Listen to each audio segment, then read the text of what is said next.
Mesdames, Messieurs, bonjour et bienvenue dans ce 13h au Bénin. Voici le sommaire. La communauté internationale célèbre ce 1er mai la fête du travail.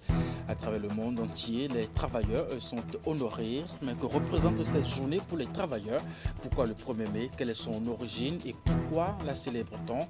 On aura une idée de tout ça dans un instant. Et puis quitter Carrefour Toyota pour celui d'Agonticon reste un trajet miné à d'énormes difficultés pour les usagers de la route nationale inter-État du Bénin, ceci à cause de l'état de ce tronçon presque impraticable et qui laisse voir d'énormes trous et même le goudron en pleine dégradation. Et pour finir, le volontarisme est à l'œuvre dans la ville de Cotonou. C'est une initiative de jeunes béninois qui ont décidé d'apporter un grand coup de balai sur les axes routiers de la ville, notamment sur l'échangeur de Royera, un mouvement qui a pour but d'assainir l'environnement immédiat de l'échangeur agressé par les affiches sauvages collées un peu partout sous l'édifice. Voilà pour vous le sommaire de ce 13h au Bénin. À nouveau, bonjour et bienvenue si vous nous rejoignez. Nous sommes aujourd'hui le lundi 1er mai. Vous le savez, le 1er mai de chaque année, on célèbre dans le monde entier la fête du travail. Pourquoi le 1er mai, justement? Quelle est son origine et pourquoi la célèbre-t-on tout simplement? Élément de réponse dans ce récit de Princia Adjéville. Historiquement, journée de revendication salariale et syndicale, le 1er mai fait référence à la date anniversaire en 1886 de l'appel des syndicats ouvriers américains pour revendiquer la journée de 8 heures. En effet, le 1er mai 1886, 200 000 travailleurs américains obtiennent la journée de 8 heures. Les syndicats portaient cette revendication depuis le 1er mai 1884. Le 23 avril 1919, le Sénat ratifie la journée de 8 heures et fait du 1er mai suivant une journée chômée. Le 24 avril 1941, le maréchal Pétain instaure officiellement le 1er mai comme la fête du travail et de la concorde sociale.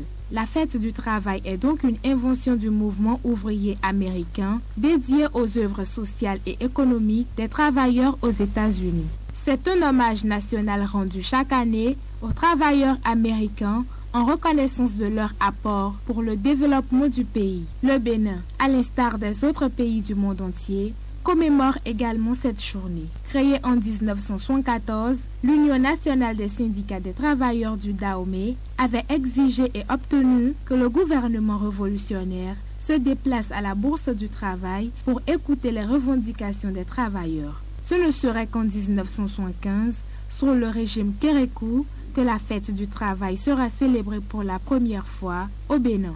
Pour cette 137e édition, le thème retenu s'intitule « Résilience et travail décent, agir ensemble au sein du monde du travail pour améliorer les conditions de vie et l'inclusion sociale ». Dans l'Église catholique romaine, Saint Joseph est reconnu comme compagnon et patron des travailleurs. Bonne célébration à tous les travailleurs béninois et du monde entier.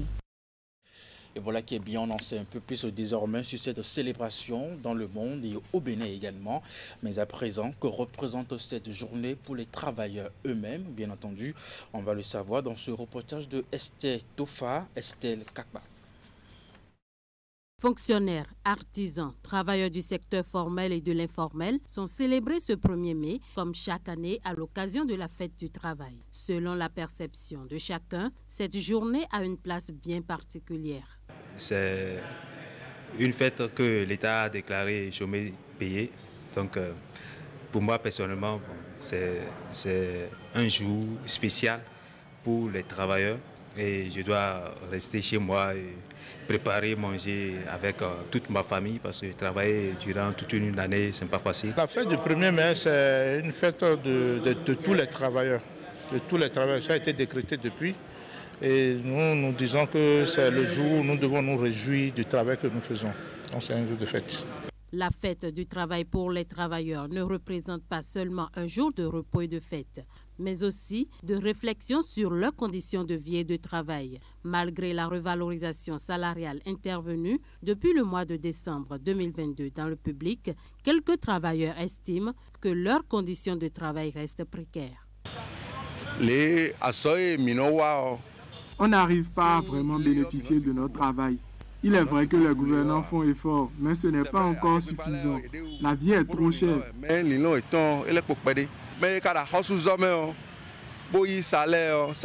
Nous, on mange dans ce que le fonctionnaire gagne. Donc, s'il n'est pas rassasié, nous aussi, on reste affamés. On ne fait rien pour améliorer la vie des travailleurs. Depuis 7 ans et quelques mois qu'ils sont là, c'est malheureux. De jour en jour, les vivres s'augmentent de prix. Alors, le travailleur va au travail 30 jours, fin de mois. Il va se laver en allant et au retour. Il va manger, il va payer de l'essence.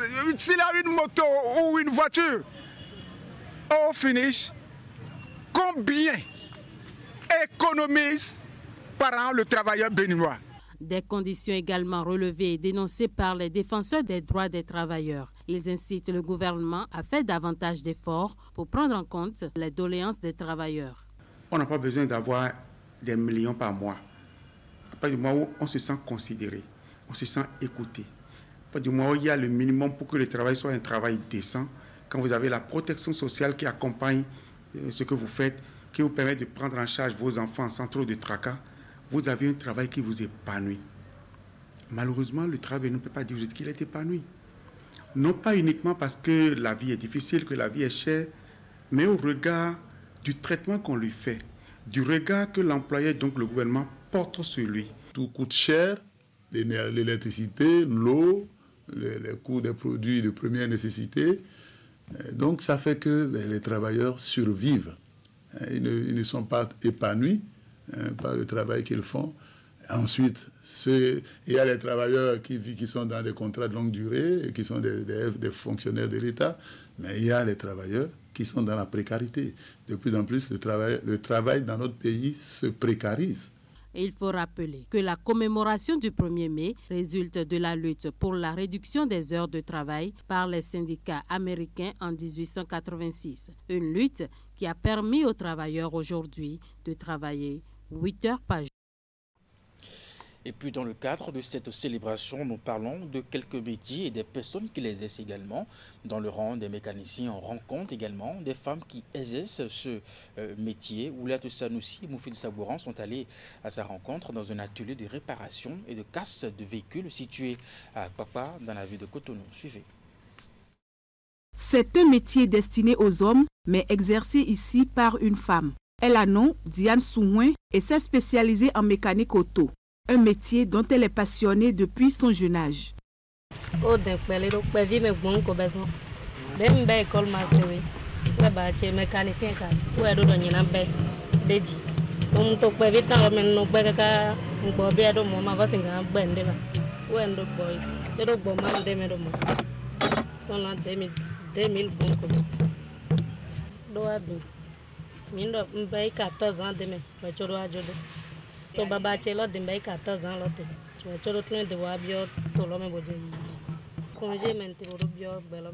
Le métier exige de Diane Souhouin de la force et de l'énergie, parfois sous un soleil ardent. Malgré les difficultés qu'elle rencontre dans le travail, elle n'entend pas abandonner.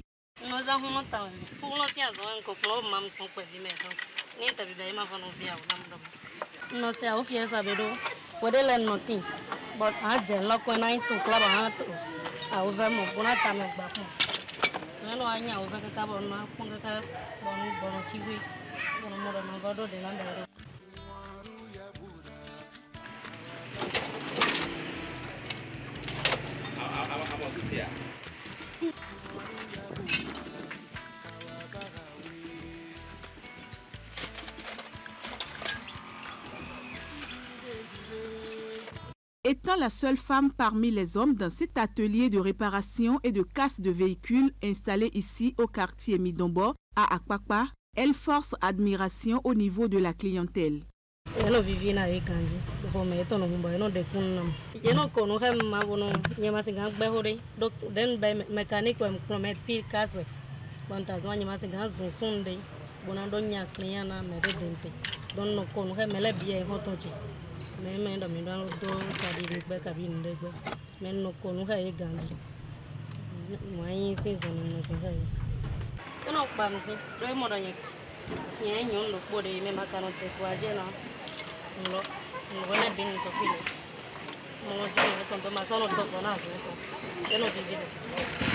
Aujourd'hui, femme au foyer, Diane Souhouin n'a pas pu obtenir son diplôme de fin de formation auprès de son père.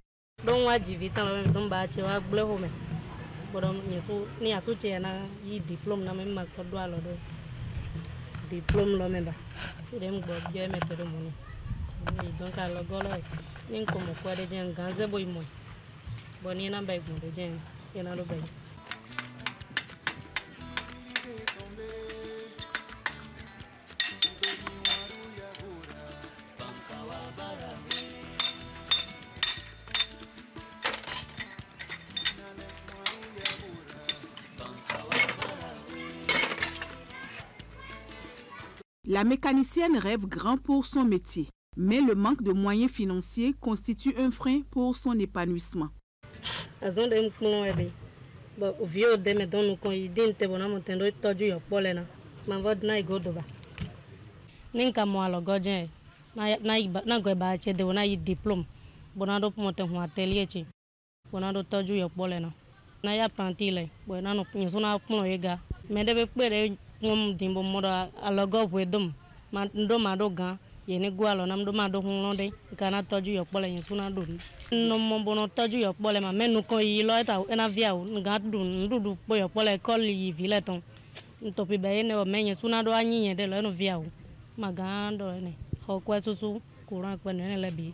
Spécialisée en mécanique auto, Diane Souhouin espère que de meilleurs jours s'offriront à elle grâce aux bonnes volontés. En attendant que son projet ne se concrétise, elle s'occupe de son travail pour lequel elle consacre la majeure partie de son temps.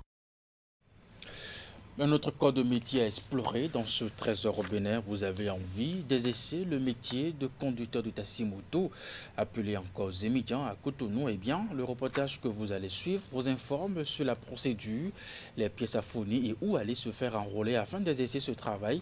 En toute quiétude, Teddy Goudalo pour le reportage. Celui qui fait son entrée dans cette pièce du 13e arrondissement de Cotonou a nom Christ Deoumon. Sur le point de démarrer son activité de taxi-moto, communément appelé Zémidjan, il est venu prendre connaissance de la procédure. Ce que j'ai retenu, c'est que le papier au jour d'aujourd'hui, ça a changé par rapport à avant. Parce qu'avant, tu pouvais même envoyer quelqu'un qui peut venir faire les papiers pour toi. Mais au jour d'aujourd'hui, il faut que le propriétaire de la moto soit là et que le conducteur aussi soit présent. Du côté de ces années dans le métier, le processus paraît simple, mais très indispensable pour faire carrière dans cette activité. Une fois à la mairie, on te délivre un papier dénommé droit taxi. Il est nécessaire de l'avoir avant de circuler dans la ville.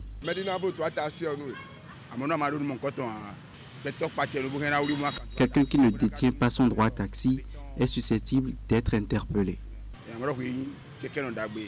Les pièces à fournir au niveau de la mairie pour prétendre être conducteur de taxi-moto sont multiples. Si vous achetez votre moto, vous venez d'abord à la mairie, à la section du droit taxi. Vous prenez les documents, c'est-à-dire les papiers d'achat, et le BFU, la liste des quittances, la douane de la moto. Ça, c'est nécessaire. Plus 5 100 francs. Maintenant, la carte d'identité du propriétaire, la carte d'identité de celui qui veut conduire la moto s'ajoute à ces pièces que je viens de citer et puis on vous enrôle. On vous donne un numéro. Et de là, vous irez acheter l'habit, écrivez ce numéro là-dessus, plus notre référence de la mairie. Le carnet communément appelé droit taxi ne s'obtient qu'ici à la régie principale des recettes non fiscales du 13e arrondissement de Cotonou. Il a une durée d'une année entière et permet aux conducteurs d'exercer leur métier en toute quiétude. Si un citoyen vient pour prendre l'enrôlement de droit taxi, Je valide d'abord le dossier, je contrôle le dossier pour voir si les dossiers sont conformes à ce que nous prenons. Maintenant, je le valide et puis ils iront payer à la caisse. Et là, s'ils payent, ils viennent avec 2 quittances, avec un reçu de la caisse. C'est sur ça que moi, je délivre maintenant le numéro du droit taxé. Il peut conduire le même jour, s'il le veut. C'est à lui de décider. Sinon, si nous dormons, nous comptons à partir de là et ça fait 1 année avant qu'il ne revienne prendre un autre numéro. Devenir conducteur de taxi-moto nécessite donc des démarches préalables. Et ces hommes en maillot jaune le savent pertinemment malgré quelques indélicats qui exercent le travail dans l'illégalité. Puis je vous l'annonçais en titre, quitter Carrefour Toyota pour celui d'Agonticon reste un trajet miné à d'énormes difficultés pour les usagers de la route nationale inter-État 1 du Bénin. Ceci à cause de l'état de ce tronçon presque impraticable qui laisse voir d'énormes trous et même le goudron en pleine dégradation. Estetofa, Candide Rourinto ont effectué une descente sur les lieux pour constater la situation que vivent les usagers de cette route. Reportage. Ici, c'est le tronçon Carrefour Sika Toyota, Carrefour Agonticon. Les usagers ont des difficultés à circuler librement sur cette voie à cause de ces nids de poules et des crevasses qui ralentissent la circulation. Pour bon nombre de ces usagers, il faut être un habitué pour ne pas se retrouver à terre sur ce taxe routier. Ce n'est pas bien. Si on quitte Toyota pour nous rendre en ville, on tombe dans les trous qui se retrouvent sur la voie. D'autres se retrouvent à terre parfois même et les camions passent sur eux. C'est pas du tout bien.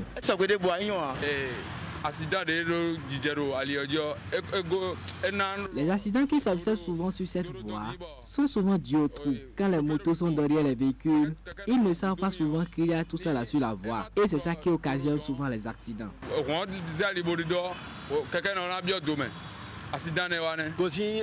De votre Carrefour à étoile rouge, la voie n'est pas du tout bonne, même si tu es en voiture. La nuit même, les motocyclistes tombent dedans un à un. Et ça crée beaucoup d'accidents. Une conduite avec la moindre déconcentration est souvent à la base des accidents de circulation. Les riverains sont également exposés aux dangers que représente cette voie dégradée. Ils lancent autant que les usagers un cri de cœur à l'endroit des gouvernants. Les autorités sont venues constater la situation, donc je crois qu'ils sont en train de mener les démarches. On en a parlé et ils disent qu'ils vont nous construire l'échangeur. Donc, quand d'autres en parlent encore, nous leur disons de patienter car le gouvernement est à pied d'œuvre pour régler le problème. Les conducteurs de véhicules et les motocyclistes sont beaucoup plus habitués aux différents trous plutôt qu'aux feux de circulation sur leur chemin. Mais aucun d'entre eux ne sait vraiment à quand l'arrivée du véritable secours.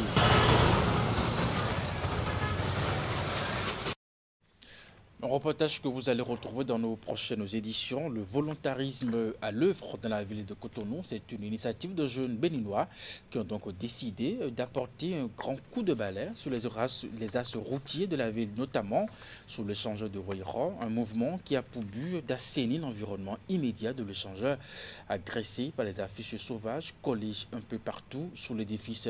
Vous allez bien entendu retrouver ce reportage dans nos prochaines éditions. Mesdames et messieurs, c'est la fin de ce 13h au Bénin, de ce 1er mai. Merci de l'avoir suivi et de votre fidélité également. À 16h, retrouvez notre bulletin d'information, 19h30, la grande édition de la soirée. Jusque-là, portez-vous bien et à très bientôt. Et bonne fête à vous.